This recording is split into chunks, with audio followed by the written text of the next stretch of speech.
నమస్కారం. దూరదర్శన్ వార్తలకు స్వాగతం. నేను మీ సరిత. ముందుగా ఈనాటి వార్తల్లోని ముఖ్యాంశాలు.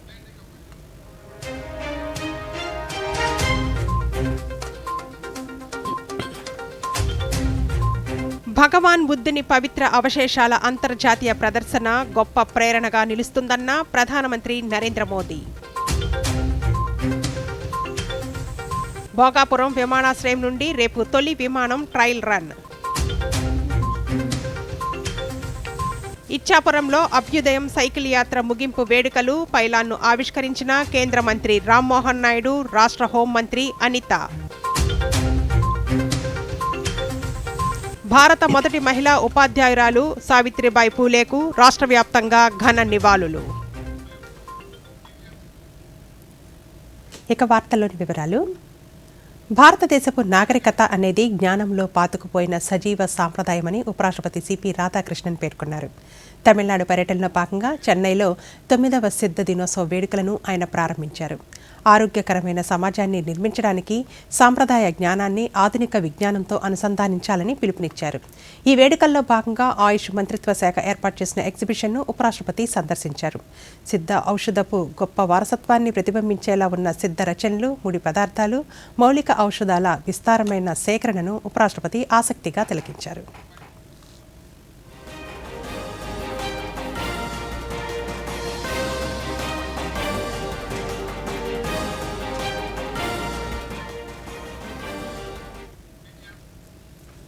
భగవాన్ బుద్ధుని పవిత్ర అవశేషాల అంతర్జాతీయ ప్రదర్శన 2026 ఏడాదికి ఓ గొప్ప ప్రేరణగా నిలుస్తోందని ప్రధానమంత్రి నరేంద్ర మోదీ ఆకాంక్షించారు. బుద్ధుని బోధనలతో ప్రపంచ శాంతి పరిడవిల్లాలని ఆకాంక్షించారు. న్యూఢిల్లీలో భగవాన్ బుద్ధుని పవిత్ర అవశేషాల అంతర్జాతీయ ప్రదర్శనను ప్రధాని ప్రారంభించారు. రాయ్పిదోరా సాంస్కృతిక సముదాయం వేదికగా the light and the lotus relics of the అవెక్టెన్ వన్తో నిర్వహించిన ఈ ప్రదర్శనకు ప్రపంచవ్యాప్తంగా బౌద్ధ సన్యాసులు హాజరయ్యారు. ఈ సందర్భంగా ప్రధాని మాట్లాడుతూ వలస పాలనలో విదేశాలకు తరలిపోయిన ప్రవాహ అవశేషాలను ఇటీవల భారత ప్రభుత్వం విజయవంతంగా స్వదేశానికి తీసుకొచ్చిందన్నారు. मैं शुभ अवसर पर यहाँ उपस्थित सभी अतिथियों का स्वागत और अभिनंदन करता हूँ. इस पावन अवसर पर बौद्ध परंपरा से जुड़े भिक्षु और धर्माचार्य भी हमें आशीर्वाद देने के लिए यहाँ उपस्थित है. मैं आप सभी का वंदन करता हूँ.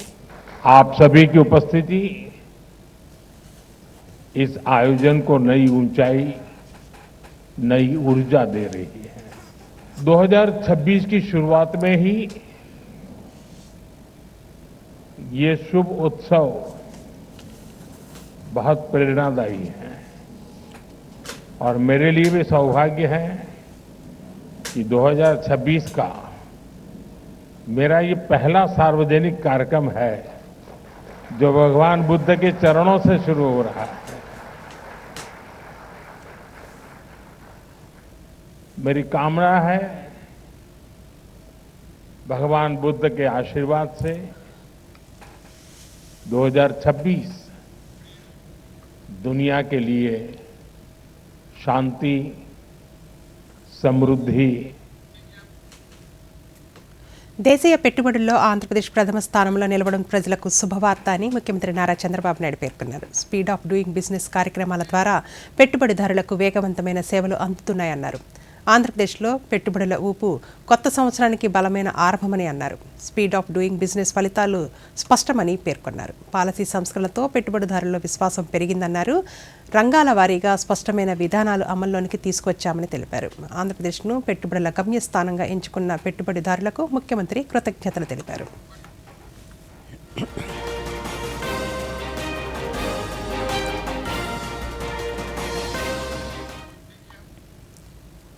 తిరుపతి జిల్లా సుళ్లూరుపేట ఆరాధ్య దైవం శ్రీ చెంగాళమ్మ తల్లిని పార్లమెంటు సభ్యులు వేమిరెడ్డి రామచంద్రారెడ్డి దంపతులు దర్శించుకున్నారు. ఆలయ అధికారులు ఎంపీ దంపతులకు ఆలయ మర్యాదలతో స్వాగతం పలికారు. ప్రతి సంవత్సరం మొదటిగా వచ్చే పౌర్ణమికి ఆలయంలో చండీ యాగం నిర్వహించే సాంప్రదాయాన్ని కొనసాగిస్తూ ఈరోజు చండీ యాగం నిర్వహించారు. ఎంపీ దంపతులు యాగంలో పాల్గొనగా ఆలయ అర్చకులు తీర్థ ప్రసాదాలు అందించారు.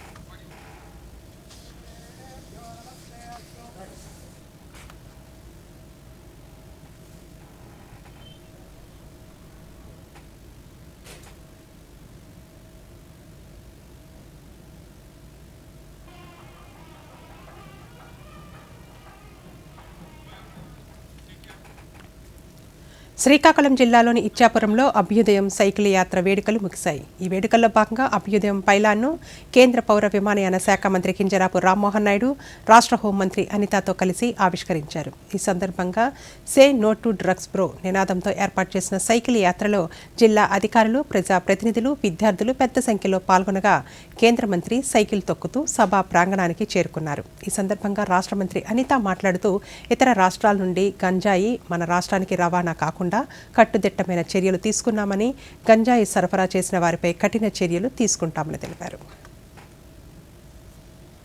డ్రగ్స్ వద్దు బ్రో అంటే ఇక్కడ నుంచి తడా వరకు వినిపించడం కాదు, ఇక్కడ మీ పక్కన ఒరిస్సాకి వినిపించి ఎవడైనా గంజా మొక్క కాదు ఆకు తీసుకురావాలన్నా భయపడే పొజిషన్ కి మనం వచ్చేటట్టుగా ఇక్కడ ఇచ్చాపురం అనేది గేట్ వే ఆఫ్ గాంజా కింద మనం ఇక్కడ ఉండాలని చెప్పి ఇక్కడ యువతనందరినీ కోరుకుంటున్నా.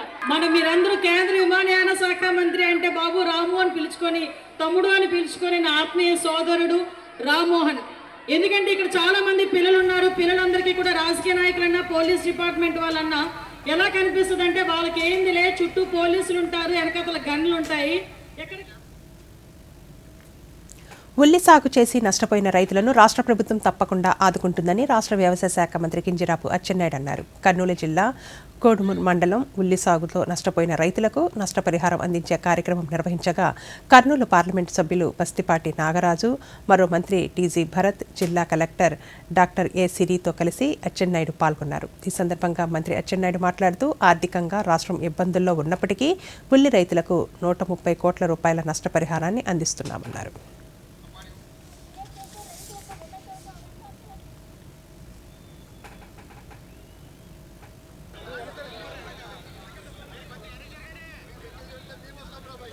ప్రతి ఒక్కరూ ఆలోచన చేయాలి. ఉల్లికి ఎప్పుడైనా సరే కేంద్ర ప్రభుత్వం ప్రకృతి విపత్తని అనౌన్స్ చేస్తే 1 హెక్టార్కి 17,500 రూపాయలు ఇస్తారు. అది కూడా కేంద్ర ప్రభుత్వం ఉల్లి ప్రకృతి విపత్తు వల్లే పోయిందని డిసైడ్ చేస్తే ఇస్తారు. 1 సంవత్సరం 17,500 ఇస్తే మన నాయకుడు 1 అడుగు ముందుకేసి 7,500 కలిపి 25,000 రూపాయలు మొన్నటి వరకు హెక్టార్కి ఉల్లి రైతులకి ఇచ్చేవాళ్ళు. ఈ సంవత్సరం కర్నూలు జిల్లాలో అనుకోని విపత్తు వచ్చింది. పెట్టుబడి విపరీతంగా పెట్టారు, పూర్తిగా నష్టపోయారు. ఉల్లి కొనాలని ప్రయత్నం చేశాం. రైతే మనకి ప్రాధాన్యత.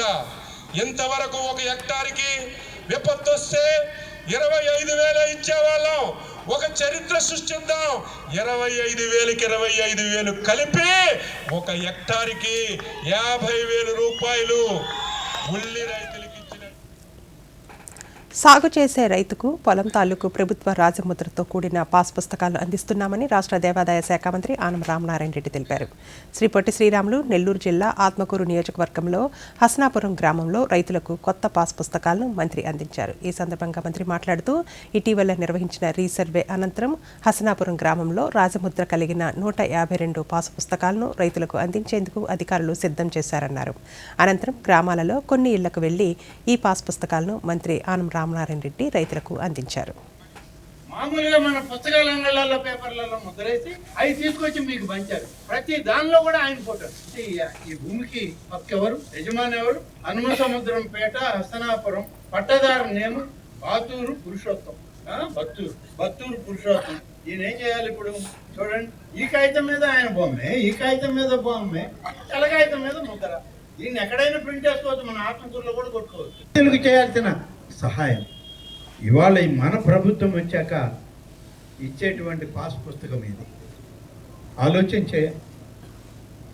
ఇది ఈనాడు ఇచ్చేటువంటి పాస్ పుస్తకం. దాని మీద ఉన్నది రాజముద్ర, కానీ నా ముఖము నీ ముఖము కాదు. ఇవాళ ఈ ప్రభుత్వం కూడా మేము అనుకుంటే చేయొచ్చు, కానీ అది సరైన విధానం కాదు. మా చంద్రబాబు నాయుడు గారు ఫోటో వేస్తే వద్దన్నారు ఎవరన్నా? మా Pawan Kalyan mega drip irrigation ప్రాజెక్టును పూర్తి చేసేందుకు చర్యలు తీసుకుంటామని రాష్ట్ర ఆర్థిక శాఖ మంత్రి పయ్యావుల కేశవ్ పేర్కొన్నారు. అనంతపురం జిల్లా కూడేరు మండలం జయపురం గ్రామం వద్ద హంద్రీనీవా సుజల స్రవంతి ప్రాజెక్టు ఫేజ్ 2లో భాగంగా రూపొందించిన మెగా డ్రిప్ ఇరిగేషన్ ప్రాజెక్టు పనులను పరిశీలించారు. ఈ సందర్భంగా మంత్రి మాట్లాడుతూ రాయలసీమ ప్రాజెక్టులు పూర్తి చేసేందుకు ప్రభుత్వం కృషి చేస్తోందన్నారు.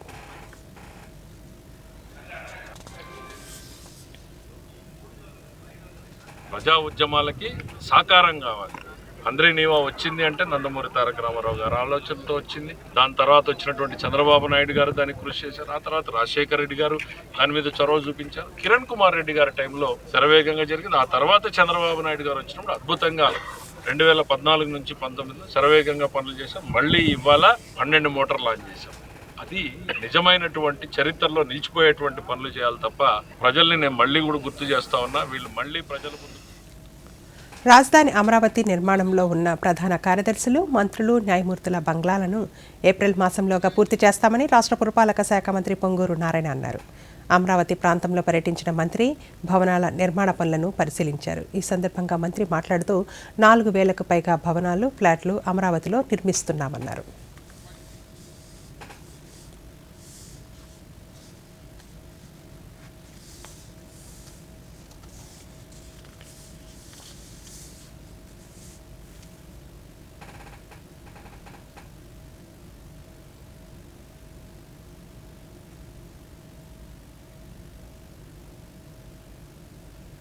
ఐఏఎస్ ఆఫీసర్కి సంబంధించిన బంగళాలు కానీ, మినిస్టర్స్ బంగళాలు, జడ్జెస్ బంగళాలను విజిట్ చేయడం జరిగింది. వర్క్ ఎంతో వేగవంతంగా జరుగుతుంది. ఏదైతే వాళ్ళు టార్గెట్ ఇచ్చారో మార్చి 31 కల్లా కంప్లీట్ చేసేటట్టుగా, ఏప్రిల్లో వాళ్ళకి హ్యాండ్ ఓవర్ చేసేటట్టుగా ప్లాన్ చేసాము. ఆ విధంగా ఈరోజు తీసుకుంటే ఈరోజు మొత్తం అమరావతి క్యాపిటల్ సిటీలో అధికారుల కోసంగా మొత్తం 4,026 బంగ్లాలు కావచ్చు, హౌసెస్ కడుతున్నాం. అందులో ప్రిన్సిపల్ సెక్రటరీస్కి ఒక 25, సెక్రటరీస్కి ఒక 90, మినిస్టర్స్కి ఒక 35, జడ్జెస్కి ఒక 36, 186 బంగ్లాలు, ఇండివిజువల్ హౌసెస్. అదేవిధంగా ఎమ్మెల్యేలు, ఎమ్మెల్సీకి 12 టవర్లతో 288 హౌసెస్ కడుతున్నాం. మొత్తం ఏదైతే ఇండివిజువల్ హౌసెస్ బంగ్లాలు కాకుండా 3,840 అపార్ట్మెంట్ మోడల్లో హౌసెస్ కడుతున్నాం. సో బంగ్లాలు తర్వాత అపార్ట్మెంట్ మోడల్.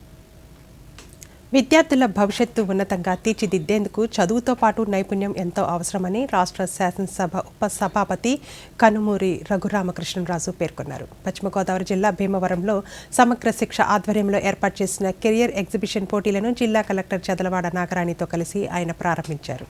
ఈ సందర్భంగా రఘురామకృష్ణరాజు మాట్లాడుతూ ప్రభుత్వం విద్యార్థుల భవిష్యత్తును ఉన్నతంగా తీర్చిదిద్దేందుకు జిల్లా వ్యాప్తంగా కెరియర్ గైడెన్స్ కౌన్సిలింగ్ కొరకు శిక్షకులను నియమించిందన్నారు. ఇన్ఫ్రాస్ట్రక్చర్ ఉండాలి.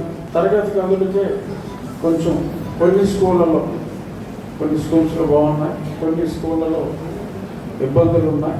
అన్ని పాఠశాలలకి కూడా తరగతి గదులన్నీ కావాల్సినవి. ఎందుకంటే ఇటువంటి ట్రైనింగ్ అంటే ఇవ్వాలంటే సెపరేట్గా ట్రైనింగ్ కోసం రూమ్ ఉండాలి.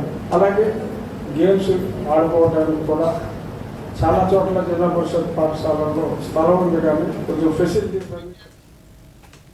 విజయనగరం జిల్లాలోని భోగాపురం అంతర్జాతీయ విమానాశ్రయం చారిత్రాత్మక ఘట్టానికి సిద్ధమవుతోంది. రేపు తొలి విమానం ఈ విమానాశ్రయంలో ల్యాండ్ కానుంది. ఢిల్లీ నుండి వచ్చే తొలి విమానంలో కేంద్ర పౌర విమానయాన శాఖ మంత్రి కింజరాపు రామ్మోహన్ నాయుడు, విజయనగరం ఎంపీ కలిశెట్టి అప్పలనాయుడు రానున్నారు. ఇందుకోసం అధికారులు ప్రత్యేక ఏర్పాట్లు చేస్తున్నారు. భవిష్యత్తులో అంతర్జాతీయ విమాన సర్వీసులకు ఇది కీలక అడుగుగా భావిస్తున్నారు. ప్రస్తుతం నిర్మాణ పనులు శరవేగంగా సాగుతున్నాయి. రన్వే, టెర్మినల్ భవనాలు, ఎయిర్ ట్రాఫిక్ కంట్రోల్, భద్రతా వ్యవస్థ తదితర కీలక మౌలిక సదుపాయాల కల్పన పనులు తుది దశకు చేరుకున్నాయి. ఈ ట్రయల్ రన్ అనంతరం మిగిలిన కొద్దిపాటి పనులను కూడా పూర్తి చేసి జూన్ నాటికి అందుబాటులోనికి తీసుకురానున్నారు.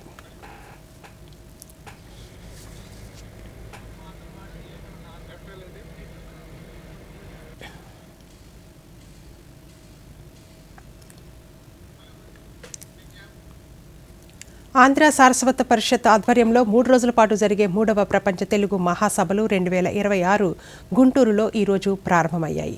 ఏటుకూరు హైవేలో ఏర్పాటు చేసిన ఈ మహాసభలు అన్నమయ్య కీర్తనల సహస్ర గళార్చనతో సుప్రీంకోర్టు న్యాయమూర్తి జస్టిస్ పమిడి ఘంటం శ్రీ నరసింహ, శాసనసభాపతి చింతకాయల అయ్యన్న పాత్రుడితో కలిసి ప్రారంభించారు. ఈ సందర్భంగా పమిడి ఘంటం శ్రీ నరసింహ మాట్లాడుతూ తెలుగు భాష వల్ల మనకు ఓ గుర్తింపు ఉందని, అధికార వ్యవహారాల్లో తప్పనిసరిగా తెలుగు భాష ఉండాలన్నారు. భాష కేవలం ఒకరితో ఒకరు మాట్లాడుకునేందుకు, భావం వ్యక్తపరిచేందుకే ఉపయోగపడదు. భాష ఒక ప్రపంచాన్ని సృష్టించగలిగే బలం ఉంది దానిలో. మనం పుట్టినప్పుడు 2 బంధాలతో పుడతాం. ఒకటి మాతృబంధం, ఇంకొకటి భాషాబంధం. మాతృబంధం ఒక రక్తబంధం అయితే భాషాబంధం భాషానురక్తబద్ధంగా ఉంటుంది. భారత రాజ్యాంగంలో 3 ముఖ్యమైన విషయాల గురించి చెప్పారు. మొట్టమొదటి స్వేచ్ఛ, రెండవది సమానత్వం, మూడవ దానికి రాజ్యాంగంలో ఏ పదం వాడినా వాడకపోయినా అది మనం తెలుగులో బంధుత్వం అని చెప్పుకోవచ్చు. ఈ బంధుత్వం అన్నది చాలా చాలా పెద్ద విషయం. బంధుత్వం అంటే ఇప్పుడు ఒక చిన్న విరామం. प्लेटफॉर्म नंबर 2 से चलने वाली सुपरफास्ट एक्सप्रेस के यात्रियों నేను ఇక్కడే ఉన్నా. నీకోసం కాదు దీనికోసం మొబైల్ ఛార్జ్ చేయాలి. బుర్రని ఛార్జ్ చేయి. ఇలా పబ్లిక్ పోర్ట్ నుండి ఫోన్ ఛార్జ్ చేశారంటే పర్సనల్ డేటా అయిపోతుంది పబ్లిక్. చూసావా? నానా ఆగండి, నేను పే చేస్తాను. సిగ్నల్ లేదు. ఇప్పుడు ఎలా మరి? ఉందిగా ఫ్రీ వైఫై. బుర్రని వాడు కాస్త. పేమెంట్స్ కోసం నో ఓపెన్ వైఫై. అంటే మోసాలకి చెప్పే బాయ్ బాయ్. ఆర్బీఐ అంటోంది చేయండి సరైన ఆరంభం, అవ్వండి ఫైనాన్షియలీ స్మార్ట్. తిరిగి వార్తలకి స్వాగతం. దేశవ్యాప్తంగా ఆడపిల్లల నిష్పత్తిని పెంచి ఆడపిల్లలను రక్షించడంతో పాటు వారిని చదివించడం లక్ష్యంగా కేంద్ర ప్రభుత్వం అమలు చేస్తున్న బేటీ బచావో బేటీ పడావో సత్ఫలితాలను ఇస్తోంది. ఈ పథకం గడిచిన 10 ఏళ్లలో గణనీయమైన పురోగతిని సాధించింది. లింగ నిష్పత్తిని మెరుగుపరచడంలో, విద్యను పొందే అవకాశాలు పెంచడంలో, ఆరోగ్య సంరక్షణలో, మహిళలకు ఆర్థిక సాధికారత కల్పించడంలో సత్ఫలితాలు సాధిస్తున్నారు. రాష్ట్రంలోని పార్వతీపురం మన్యం జిల్లాలోని ఏజెన్సీ ప్రాంతమైన సీతంపేటలో అమలవుతున్న ఈ పథకంపై ప్రత్యేక కథనాన్ని ఇప్పుడు చూద్దాం. ఒకప్పుడు ఎన్నో వివక్షలు ఎదుర్కొన్న ఆడపిల్లలు నేడు లింగ వివక్షను అధిగమించి అన్ని రంగాల్లో అవకాశాలను అందిపుచ్చుకుంటూ ముందుకు సాగుతున్నారు. గిరిజన ప్రాంతమైన పార్వతీపురం మన్యం జిల్లా సీతంపేటలోని కేజీబీవీ పాఠశాల బేటీ బచావో బేటీ పడావో అమలులో జిల్లాలోనే 10వ స్థానంలో కొనసాగుతోంది. జిల్లాలో ఎక్కువగా గిరిజన గ్రామాలు ఉండడం వలన ఈ గ్రామాల్లో బాలికల విద్య ఆవశ్యకత, భ్రూణ హత్యలు, బాల్య వివాహాలు, పౌష్టికాహార లోపం, వివక్షత వంటి అంశాలలో గ్రామాలలో అధికారులు అవగాహన కార్యక్రమాలు నిర్వహించడం కూడా తల్లిదండ్రుల ఆలోచన ధోరణిలో మార్పుకు కారణమై విద్య వైపు అడుగులు వేసేలా చేస్తుంది. మన్యం జిల్లాలోని ఐసీడీఎస్ పరిధిలోని ఏజెన్సీ ఏరియాలో ఈ ఏడాది సుమారు 270 మంది డ్రాప్ అవుట్స్ బాలికలను గుర్తించి సుమారు 63 మందిని పాఠశాలలకు పంపడంతో పాటు 10వ తరగతి అనంతరం ఆర్థిక కారణాలతో చదువు మానేసిన వారికి ఓపెన్ ఇంటర్లో పరీక్షలు రాయించారు. 18 ఏళ్లు నిండి చదువు మధ్యలో మానేసిన 124 మంది బాలికలను వొకేషనల్ కోర్సుల్లో చేర్చి ఎన్జీఓల ద్వారా వారికి నచ్చిన అంశంలో శిక్షణ ఇచ్చి ఉపాధి కల్పిస్తున్నారు. తల్లిదండ్రుల సైతం అపోహలు విడనాడి పాఠశాలలకు పంపుతున్నారు. గతంలో ప్రాథమిక విద్యను అభ్యసించడానికి కూడా సుదూర ప్రాంతాలు వెళ్లేవారు. ఈ కేజీబీవీలతో కొండలు, వాగులు దాటే పరిస్థితుల నుండి బయటపడి ఎంతో భద్రంగా విద్యను అభ్యసించగలుగుతున్నామని బాలికలు భరోసాగా చెబుతున్నారు.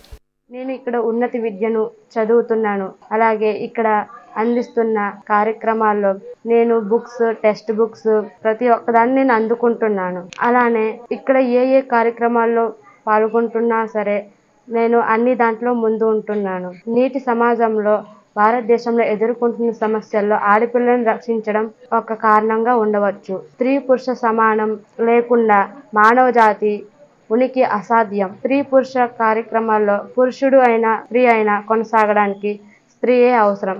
కాబట్టి స్త్రీలను రక్షించి గౌరవించి వారికి సమానమైన అవకాశాలను కల్పించి కొనసాగాలి. అప్పుడు 1వ తరగతి నుంచి 5వ తరగతి వరకు ఊర్లోనే చదువుకున్నాను. అప్పుడు 1వ తరగతి నుంచి 5వ తరగతి వరకు చదివినప్పుడు నేను నడుచుకుంటూ వెళ్ళేదాన్ని. 6వ తరగతి నుంచి 10వ తరగతి వరకు చదువుతున్నప్పుడు అన్ని సదుపాయాలు ఇక్కడే ఉన్నాయి. అన్నీ ఇక్కడ free books, free uniform, free shoes, free books, free text books అన్నీ ఇస్తున్నారు. ఈ సమాజంలో ఆడపిల్లలు చాలా చిన్నచూపుగా అయిపోయారు. అప్పట్లోనైతే ఆడపిల్లలు ఒక మూల దగ్గర ఉంచేసి ఒక అంటరానితనంలో ఉంచేవాళ్ళు. కానీ ఇప్పుడు చాలా బాగా బేటే పడావో బేటే బచావో అనే ఈ కార్యక్రమం వల్ల బాగా చదువుకోగలుగుతున్నాము. బేటీ బచావో బేటీ పడావో కేంద్ర ప్రభుత్వ లక్ష్యాలను సాధిస్తూ వికసిత్ భారత్ సాధనలో తన వంతు పాత్ర పోషిస్తోంది. మహిళలు పనిచేసే ప్రాంతాలలో వారికి సురక్షితమైన ఒత్తిడి లేని వాతావరణం కల్పించాల్సిన బాధ్యత సమాజంపై ఉందని ఆంధ్రప్రదేశ్ రాష్ట్ర మహిళా commission chairperson doctor Rayapati Sailaja పేర్కొన్నారు. తూర్పుగోదావరి జిల్లా రాజమహేంద్రవరంలో ఆమె నేటి మహిళలు అన్ని రంగాల్లో తమ ప్రతిభను చాటుతూ కీలక పాత్ర పోషిస్తున్నారన్నారు. ఒకవైపు కుటుంబ బాధ్యతలు, మరొకవైపు ఉద్యోగ బాధ్యతలు సమతుల్యంగా నిర్వహించాల్సిన పరిస్థితి ఉందని, ఇందుకు కుటుంబ సభ్యులు, తోటి ఉద్యోగులు సహకారం అందించాలని సూచించారు. కానివ్వండి, రైట్స్ కానివ్వండి, టీచర్స్కి ఉన్న రైట్స్ ఏంటి, టీచర్సే కాదు ఎవరైనా వర్క్ చేసినప్పుడు వాళ్ళకున్న రైట్స్ ఏంటి, ఆ బెనిఫిట్స్ ఏంటి, అలాగే మెంటల్ హెల్త్ కానివ్వండి, ఎమోషనల్ వెల్బీయింగ్ కూడా టీచర్స్కి చాలా ఇంపార్టెంట్. ఎందుకంటే వాళ్ళు బాగుంటేనే వాళ్ళు ఇంకా ఎఫిషియెంట్గా పనిచేయగలరు, స్టూడెంట్స్ని కూడా ఇంకా ఎఫిషియెంట్గా ఇన్స్పైర్ చేయగలరు. కాబట్టి సో ఇలాంటి కాలేజెస్ కానీ ఇన్స్టిట్యూట్స్ ఆ విధంగా కూడా అడుగులు వేయాలి. కొంచెం కౌన్సిలింగ్ సెషన్స్ కానివ్వండి, సపోర్ట్ గ్రూప్స్ కానివ్వండి, ఫోకస్ గ్రూప్స్ ఇలాంటివి సెట్ చేసి అదొకటి క్రియేట్ చేయాలి. ఇంకోటి ఫైనాన్షియల్ లిటరసీ అనేది కూడా ఇంపార్టెంట్. ఎకనామిక్ ఎంపవర్మెంట్ కానివ్వండి, ఫైనాన్షియల్ లిటరసీ వీళ్ళు ఇలా వచ్చినప్పుడు కేవలం అక్కడి వరకే కాదు, కేవలం ఒక దశలోనే ఆగిపోవటం కాదు, వాళ్ళని లీడర్షిప్ రోల్స్ కూడా ఎలా స్ట్రెంగ్తెన్ చేయాలి. టీటీడీ స్థానిక అనుబంధ ఆలయాల ప్రాశస్త్యాన్ని భక్తులకు అందించేందుకు వర్చువల్ రియాలిటీ సహకారం తీసుకోవాలని తిరుమల తిరుపతి దేవస్థానం ఈవో అనిల్ కుమార్ సింఘాల్ అధికారులకు సూచించారు.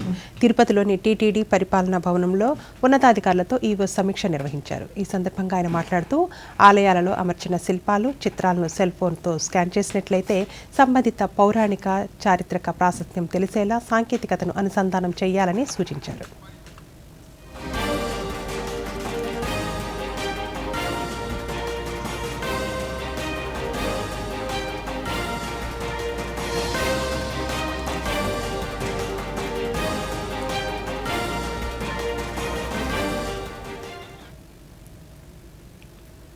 మధ్యవర్తిత్వంతో కేసులను పరిష్కరించేలా ప్రత్యేక క్యాంపెయిన్ను ఈ నెల 2వ తేదీ నుండి 31వ తేదీ వరకు నిర్వహిస్తున్నామని ఉమ్మడి పశ్చిమ గోదావరి జిల్లా ప్రజా ప్రయోజన సేవల శాశ్వత లోక్ అదాలత్ చైర్పర్సన్ ఏ మేరీ గ్రేస్ కుమారి తెలిపారు. శిక్షణ పొందిన మధ్యవర్తితులకు ఏలూరు జిల్లా న్యాయ సేవాధికార సంస్థ భవనంలో నిర్వహించిన అవగాహన సదస్సులో ఆమె మాట్లాడారు. గత సంవత్సరం 100 రోజుల పాటు నిర్వహించిన మధ్యవర్తిత్వ క్యాంపెయిన్లో జిల్లా వ్యాప్తంగా 196 కేసులను రాజీ చేయడం జరిగిందన్నారు. ఇరు పక్షాల కక్షిదారులకు సామరస్య వాతావరణంలో కౌన్సిలింగ్ నిర్వహించి కేసులను పరిష్కరించడమే మధ్యవర్తిత్వ విధి అని గ్రేస్ కుమారి పేర్కొన్నారు.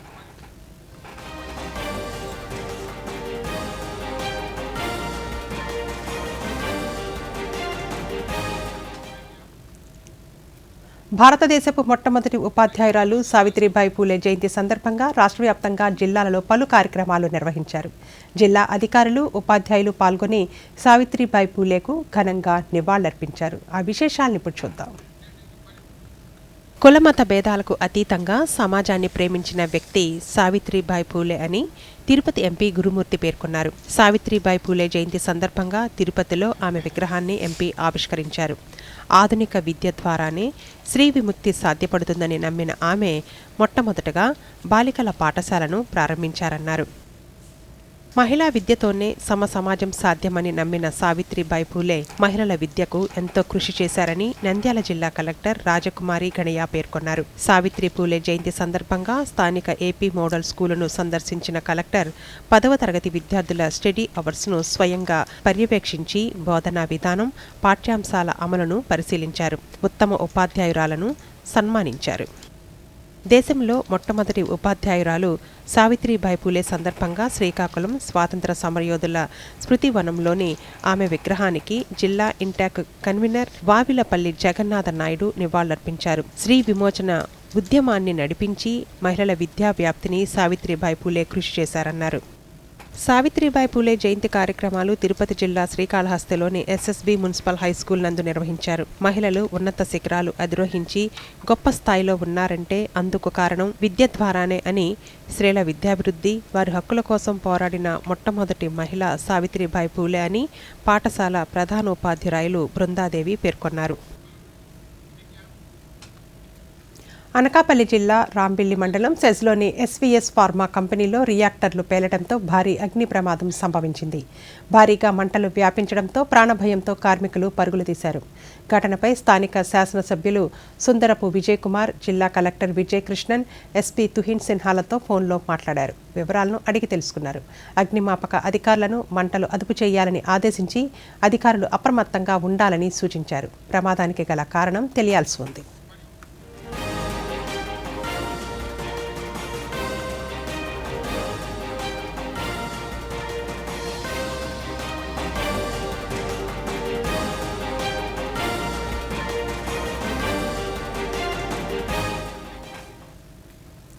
ప్రస్తుత కాలానుగుణంగా రసాయన ఎరువులు, క్రిమిసంహారక మందుల వాడకాన్ని తగ్గించి సేంద్రియ వ్యవసాయ పద్ధతులను ఆచరించాల్సిన అవసరం ఉందని బీజేపీ రాష్ట్ర అధ్యక్షులు మాధవ్ సూచించారు.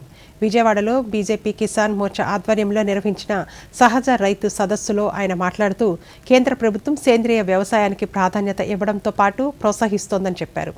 జాతీయంగానే కాకుండా అంతర్జాతీయంగానూ సేంద్రియ వ్యవసాయ ఉత్పత్తులకు డిమాండ్ పెరుగుతుందని, మార్కెటింగ్ సదుపాయాలను కేంద్రం కల్పిస్తోందని తెలిపారు. Particularly pertains to the problems that are being faced by natural farmers.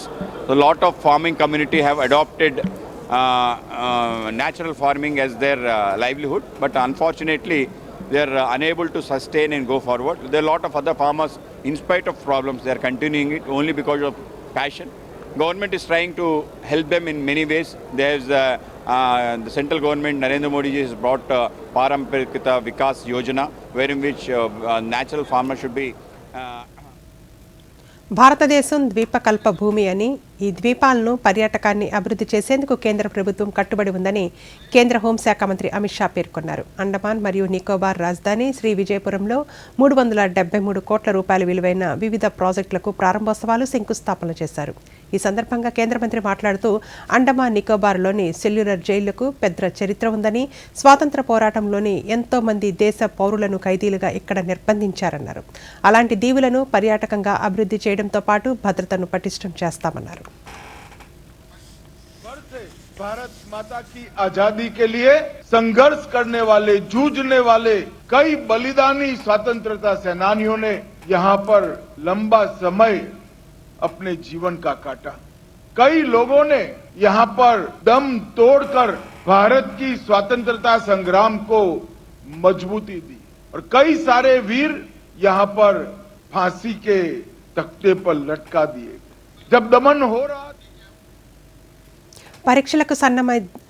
పరీక్షలకు సన్నద్ధమయ్యేలా విద్యార్థులు ఒత్తిడిని అధిగమించి వారిని పరీక్షలకు సన్నద్ధం చేసేలా ప్రధానమంత్రి నరేంద్ర మోదీ నిర్వహించే పరీక్షా పే చర్చ 9వ ఎడిషన్లో పాల్గొనేందుకు రిజిస్ట్రేషన్ ప్రక్రియ కొనసాగుతోంది. దేశవ్యాప్తంగా ఇప్పటివరకు 3,19,80,302 మంది తమ పేర్లను నమోదు చేసుకున్నారు. వీరిలో 2,98,14,446 మంది విద్యార్థులుండగా 17,94,270 మంది ఉపాధ్యాయులున్నారు. ఇక 3,76,586 మంది తల్లిదండ్రులు వారి పేర్లను నమోదు చేసుకున్నారు. ఈ కార్యక్రమానికి ఈ నెల 11వ తేదీ వరకు నమోదు చేసుకోవచ్చు.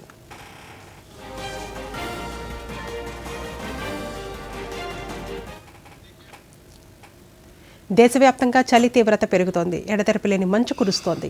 ఢిల్లీ, హర్యానా, పంజాబ్, చండీగఢ్లలో ఈరోజు మంచు తుఫాను కురుస్తూ ఉండటంతో భారత వాతావరణ విభాగం ఐఎండీ రెడ్ అలర్ట్ జారీ చేసింది. హిమాచల్ ప్రదేశ్, ఉత్తరాఖండ్లోనూ మంచు తుఫాను సంభవించే సూచనలు ఉన్నాయని ఐఎండీ తెలిపింది.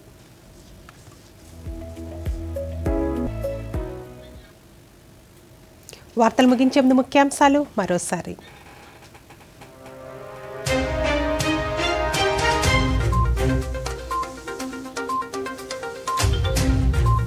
భగవాన్ బుద్ధుని పవిత్ర అవశేషాల అంతర్జాతీయ ప్రదర్శన గొప్ప ప్రేరణగా నిలుస్తుందన్న ప్రధానమంత్రి నరేంద్ర మోదీ.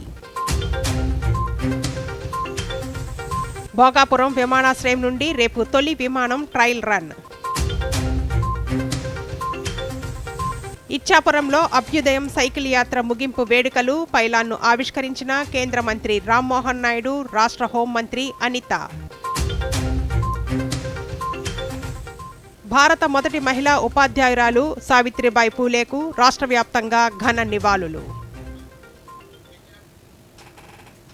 ఈ వార్తలు ఇంతటితో సమాప్తం. నమస్కారం.